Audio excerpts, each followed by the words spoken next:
স্বাগত খেলাযোগে, আপনাদের সাথে আছি আমি ফাহিম রহমান। অবসরে রিয়াদ এখন কে হবেন ভবিষ্যৎ সাইলেন্ট কিলার? জাকের আলীর মাঝে মাহমুদুল্লাহর ছায়া দেখেন সাবেক কাপ্তান আমিনুল ইসলাম। 3 ফরম্যাটের জন্য নিজেকে প্রস্তুত করছেন এই মিডল অর্ডার ব্যাটার। ধারাবাহিকভাবে নিজেকে মেলে ধরে জাকের কি পারবেন রিয়াদের অভাবটা ভুলিয়ে দিতে? নাইয়ান বিন জসিমের রিপোর্ট। মুখে এভাবেই মাঠ থেকে ইন্টারন্যাশনাল ক্রিকেটকে বলতে পারতেন টাটা বাই বাই, কিন্তু রিয়াদ ভক্তদের স্বপ্নটা থেকে গেছে অধরাই। তবু দ্য সাইলেন্ট কিলারকে বলতে হচ্ছে গুড বাই। রিয়াদের বিদায়ের পর রঙিন জার্সিতে রঙিন এই ছবিটা এখন শুধুই প্রেমে বাঁধানো সাদা কালো স্মৃতি। রিয়াদের অবসরে একে একে বিদায় নিল ফ্যান্টাস্টিক 5। ওয়ানডে রিটায়ারমেন্টের সঙ্গে সঙ্গে ইন্টারন্যাশনাল ক্রিকেটে 3 ফরম্যাট থেকেই রিয়াদ নিজেকে তুলে নিলেন, কিন্তু তুলে রাখা সেই গরম খবরটা কবে দিবেন? না, ওটা বলবো, আমি ভুলি নাই ওটা বলবো ইনশাল্লাহ,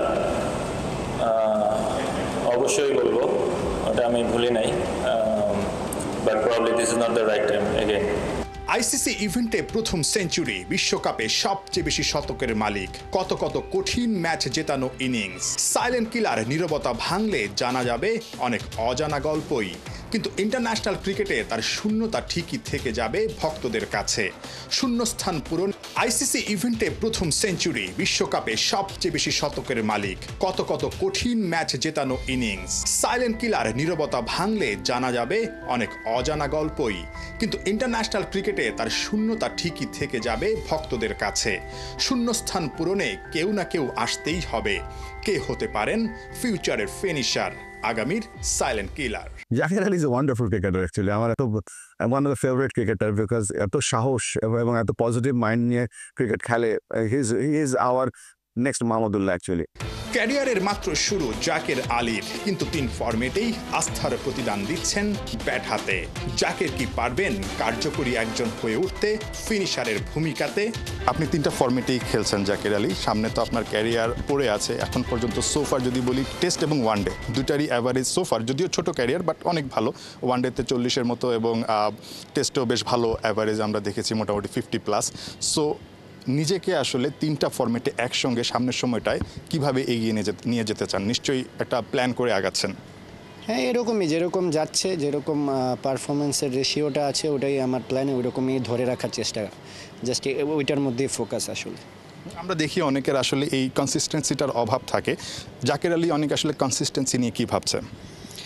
না, তেমন আলাদা কিছু না, জাস্ট ওই তো আমি বললাম তো, নর্মাল সিম্পলভাবে চলার চেষ্টা করি, সিম্পল প্ল্যানে থাকি, যে রোল থাকবে, যেরকম মানে আমাকে দায়িত্ব দেওয়া হবে ঠিক ওরকমভাবে আমি বেসিক্যালি এরকমভাবেই চিন্তা করি, কোনো ডিফারেন্ট কিছু না, জাস্ট সিম্পল থাকার চেষ্টা করি। আপনার জন্য তো আসলে মানে আপনার যে রোলটা খুব একটা সহজ না, যেহেতু আপনি যেই জায়গাটায় ব্যাট করেন, যে পজিশনটায় ব্যাট করেন, দেখা যায় অনেক সময় অনেকগুলো উইকেট পড়ে যায়, প্রেশারে থাকে। বাংলাদেশ আমরা চ্যাম্পিয়ন্স ট্রফিতেও দেখেছি এমনটা। তারপরে গিয়ে একটা ভালো রোল প্লে করতে হয়, রানটাও এগিয়ে নিয়ে যেতে হয়। মানে এটা আসলে আপনি কেমন এনজয় করেন? কারণ আপনার ক্যারিয়ার জুড়ে এমন হতে পারে যে এরকম অনেকগুলো সিচুয়েশনে আপনাকে পড়তে হতে পারে। তার জন্য স্পেশাল কোনো প্র্যাকটিস সেশন হয় কিনা আপনার, বা স্পেশালি কোনো ধরনের প্রস্তুতি নেন কিনা? না, আমি ডোমেস্টিক থেকে এই সিচুয়েশনগুলোয় খেলে অভ্যস্ত, তো এই কারণে হয়তো একটু অ্যাডাপ্টেবিলিটি আছে। তো এরকমভাবে আমি ডোমেস্টিকে খেলে অভ্যস্ত, তো এই জন্য হয়তো একটু অ্যাডজাস্টমেন্টটা ভালো হচ্ছে। আচ্ছা, 3টা ফরম্যাটে একসঙ্গে নিজেকে যখন ক্যারিয়ার শেষ করবেন, কোন জায়গাটায় দেখতে চাচ্ছেন? যেভাবে চলতেছে মানে ওইরকম চলতে থাকারই plan, just focus on next day, that's it. রিয়াদরা কোনো ট্রফি না জেতার আক্ষেপ সঙ্গী করেই ক্যারিয়ারকে জানিয়েছেন বিদায়, কিন্তু জাকের আলীদের স্বপ্ন হতে হবে অনেক বড়। শেষ করতে হবে রিয়াদদের রেখে যাওয়া অসমাপ্ত গল্প। নিজেরাই নিজেদের সীমানা ছাড়িয়ে লিখতে হবে নতুন ইতিহাস, আর আঁকতে হবে দারুণ সব মুহূর্ত।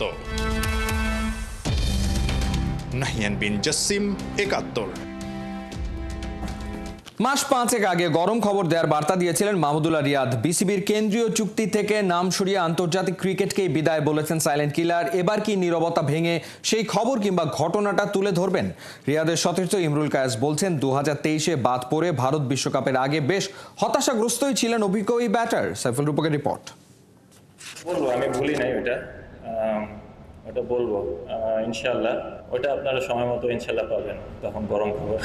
বোমা ফাটানোর সময় কি হলো এই গরমেই কি রিয়াদের সেই গরম খবরটা প্রকাশ পাবে? গেল বছর দিল্লিতে আন্তর্জাতিক টি-20 থেকে অবসরের ঘোষণা দেওয়ার সময় আক্ষেপ নিয়ে ওই কথা বলেছিলেন। মাস 5 বাদে 12 মার্চ সোশ্যাল প্ল্যাটফর্মে ওডিআইয়ের পার্ট চুকানোর বার্তাও দিয়ে দিলেন। প্রায় 18 বছরের দুর্দান্ত আন্তর্জাতিক ক্যারিয়ারের ইতি। প্রশ্ন জাগতেই পারে, ইঙ্গিত দেয়া সেই গরম খবরটা কাকে নিয়ে, কি হতে পারে? দুয়ে 4 মিলে যেতে পারে সপ্তাহখানেক আগে খেলাযোগে ইমরুল কায়েসের দেয়া ইন্টারভিউতেই। আমি রিয়াদ ভাইয়ের সাথে বিফোর ওয়ার্ল্ড কাপ আমি যখন ওর সাথে মোহামেডান টিমে ছিলাম, আমি দেখেছিলাম রিয়াদ ভাই যে কতটা ফ্রাস্ট্রেশনে ছিল ওয়ার্ল্ড কাপে যাওয়ার জন্য। আলহামদুলিল্লাহ 23 বিশ্বকাপে কিন্তু রিয়াদ ভাই আল্লাহ পাক তাকে তার দিকে মানে সহায় হয়েছিল এবং সে খুব সম্মানের সাথে খেলেছিল। চন্ডিকা হাথুরু সিংহে দ্বিতীয় মেয়াদে বাংলাদেশের হেড কোচ হিসেবে এসেই অভিজ্ঞ রিয়াদকে ছুঁড়ে ফেলে দিয়েছিলেন। বলছি 2023-এর এপ্রিল থেকে সেপ্টেম্বরের কথা।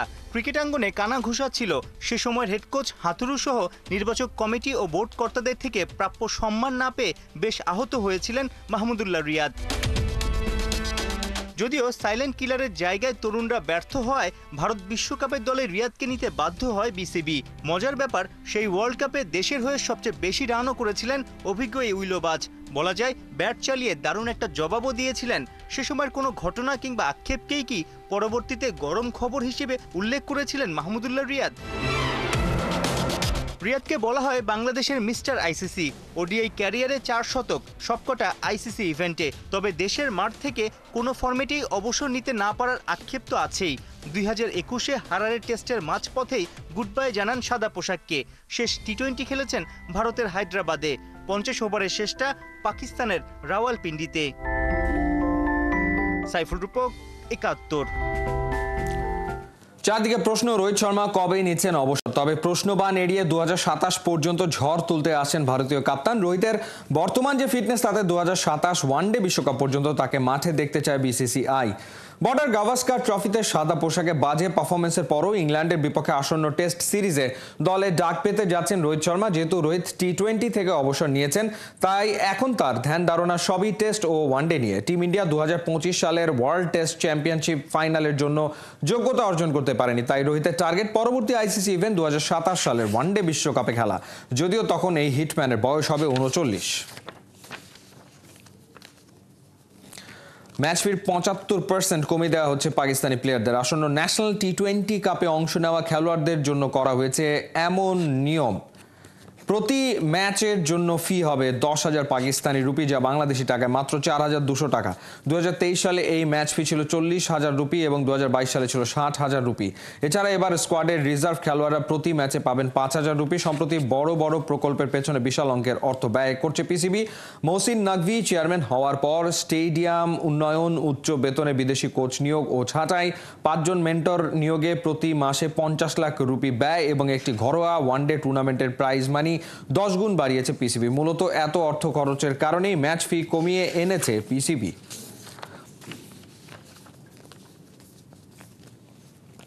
ভারতের বিপক্ষে ম্যাচকে সামনে রেখে সৌদি আরবে ক্যাম্প করছে বাংলাদেশ। সেখানেই সৌদি ক্লাব আল ওয়েদাতের সঙ্গে প্রীতি ম্যাচ খেলেছে বাংলাদেশ। ম্যাচটি ক্লোজ ডোর হওয়ায় এই খেলার ছবি ফলাফল প্রকাশ করেনি বাফুফে।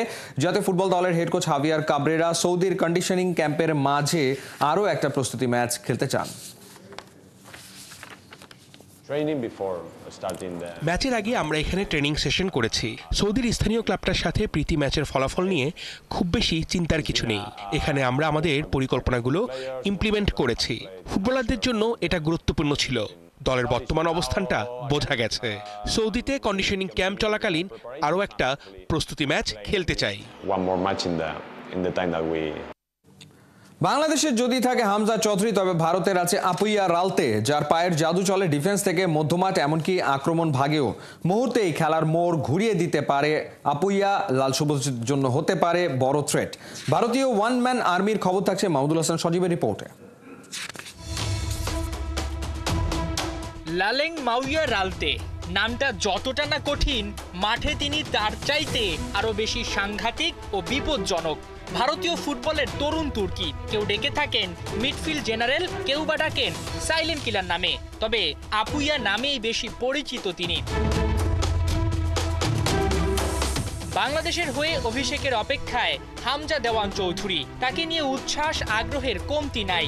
দলের মধ্যে বেড়েছে সাহস, বুকে জমেছে বল। ভারত বধে এমন একজন ফুটবলারই তো চাই।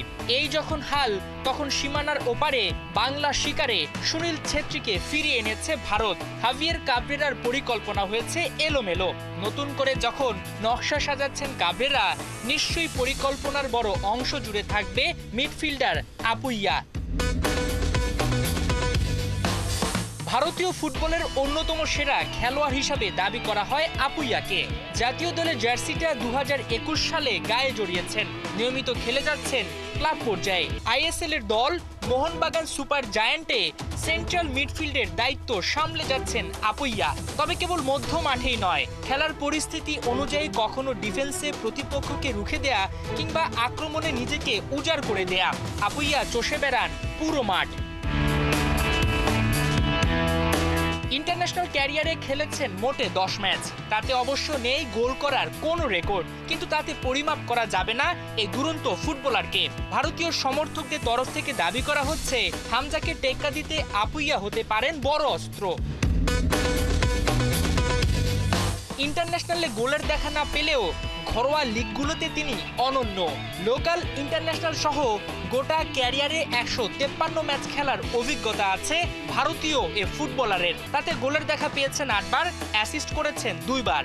মূলত নিখুঁত পাসের জন্য কোচ ও খেলোয়াড়দের ভরসার পাত্র আপুইয়া।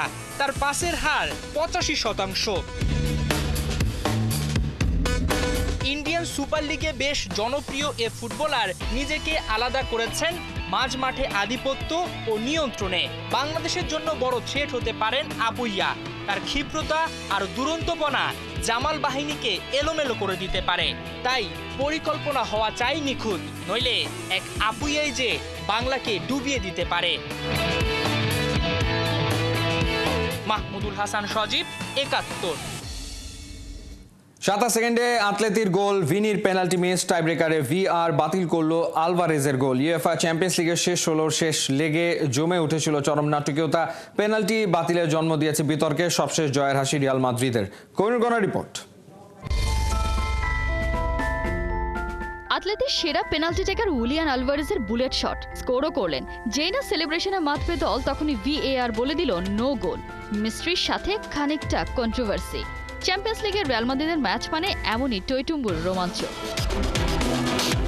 কোয়ার্টার ফাইনালে যাওয়ার লড়াইয়ে ঘরের মাঠে ম্যাচের 27 সেকেন্ডের মধ্যে 1 গোলে এগিয়ে যায় আতলেতিকো মাদ্রিদ। 2 লেগ মিলিয়ে 2-2 সমতায় ম্যাচ। এগিয়ে যাওয়ার সুযোগ পায় রিয়াল মাদ্রিদ, কিন্তু হায়, পেনাল্টি মিস করে বসেন রিয়ালের সেরা স্কোরার ভিনিসিয়াস জুনিয়র। অতিরিক্ত সময়ও মেলেনি আর গোলের দেখা। অতঃপর ম্যাচ গড়ায় টাইব্রেকারে। কে জানতো নিজের ঘরেই আতলেতির জন্য অপেক্ষা করছে চরম নাটকীয়তা আর হতাশা। দুদলের প্রথম 2টি শট সফলভাবে জালে জড়ায়। এরপরই শট নিতে আসেন আতলেতির penalty specialist Julian Alvarez. Shot নেওয়ার সময় আলভারেজ খানিকটা নিয়ন্ত্রণ হারান। কিক নেওয়ার পর আলভারেজ যখন স্লিপ করে গেছিলেন, তখন তার বাঁ পা কিছুটা এগিয়ে যায়। কিক নেয়ার পর বলের সাথে বাঁ পায়ের হালকা টাচও লেগে যায়। হয়ে যায় ডাবল টাচ, আর এতেই বাধে বিপত্তি। আলভারেজের পেনাল্টি বাতিলের ঘটনায় ফুঁসে উঠেছে আতলেতির ম্যানেজার দিয়েগো সিমিওনে। ভিআর কিভাবে পেনাল্টি গোল বাতিল করে এই নিয়ে প্রশ্ন তুলেছেন এই ম্যানেজার। ম্যাচ শেষে আলভারেজও দাবি করেছেন বলে 2 পায়ে টাচ করেননি তিনি। এই এক কাণ্ডেই যেন ম্যাচ হেরে বসে আতলেতিকো মাদ্রিদ। আর হতাশা নিয়ে শেষ হয় এবারের চ্যাম্পিয়ন্স লিগ জার্নি। এদিকে ম্যাচের শেষে আরও খানিকটা বিতর্ক ছড়িয়ে দেন পেনাল্টি মিস করা ভিনিসিয়াস জুনিয়র। আতলেতিকো মাদ্রিদের সমর্থকদের কাছে গিয়ে বলতে থাকেন, আমাদের আছে 15টা শিরোপা, তোমরা ছুঁয়েও দেখোনি। কোহিনুর কণা, 71। কক্সবাজার থেকে পায়ে হেঁটে এভারেস্ট জয়, এমনই দুঃসাহসিক অভিযানে নেমেছেন বাংলাদেশের ইকরামুল হাসান শাকিল। C2 সামিট নামের এই অভিযানে 1300 কিলোমিটার পথ পায়ে হেঁটে পাড়ি দিলেই নাম লেখাবেন গিনেস বুক অফ ওয়ার্ল্ড রেকর্ডে। ইতিমধ্যে সফরে নামলেও এখনো মেলেনি প্রয়োজনীয় ফান্ড। মেহেদী নাইমের রিপোর্ট। আমি চিরদুর্দম, দুর্নিবিত, নিঃশংস মহাপ্রলয়ের আমি নটরাজ, আমি সাইক্লোন, আমি ধ্বংস, আমি তাই করি ভাই যখন চাহে মন যা, করি শত্রুর সাথে গলাগলি, ধরি মৃত্যুর সাথে পাঞ্জা, আমি ঝঞ্ঝা, আমি ঘূর্ণি, আমি পথসম্মুখে যাহা পাই যাই চূর্ণি। ছোটবেলায় জুল ভার্নের ৮০ দিনে বিশ্বভ্রমণ কল্পকাহিনী নিশ্চয়ই অনেকের পড়া হয়েছে, কিন্তু ৯০ দিনে কক্সবাজার থেকে পায়ে হেঁটে এভারেস্ট জয় বলে কয়ে এমনই ঘোষণা দিয়ে বসেন বাংলাদেশের ইকরামুল হাসান শাকিল। যেই কথা সেই কাজ, ২৫ ফেব্রুয়ারি কক্সবাজারের ইনানি বিচ থেকে যাত্রা শুরু করলো গাজীপুরের ছেলে শাকিল।